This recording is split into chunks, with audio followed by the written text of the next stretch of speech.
Turning to Capitol Hill in the fight over replacing Kevin McCarthy. The good news, House Republicans have nominated Congressman Steve Scalise to be the next Speaker of the House. The bad news, he still doesn't have the votes to get the job. Scott MacFarlane has more from Capitol Hill. Scott, good morning. Nate, good morning. If this sounds familiar, it's because it is. A handful of Republicans not getting behind their party's nominee to be House Speaker. This time it's Steve Scalise, who's struggling to round up the votes to win on the House floor.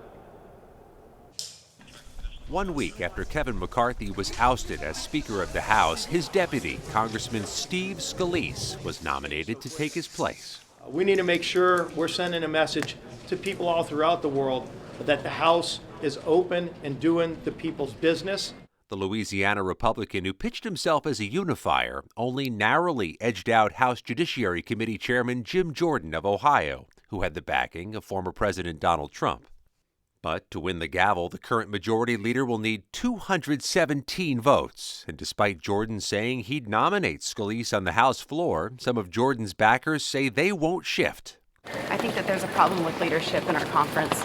And while some of those in the GOP who took down McCarthy are now backing Scalise, I'm excited for him. Can't wait to go vote for Steve Scalise.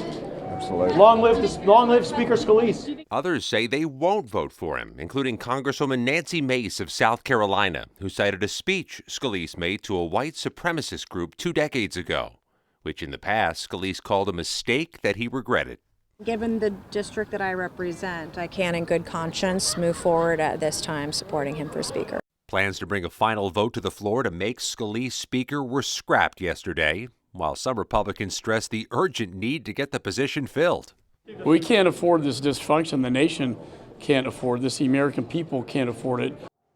This standoff raises the prospect the House will be shuttered as the nation races towards a November 17th deadline to avoid a government shutdown. It also halts action on a resolution to denounce the attack on Israel, which members of both parties very much want to pass. Jerika? Scott, thank you.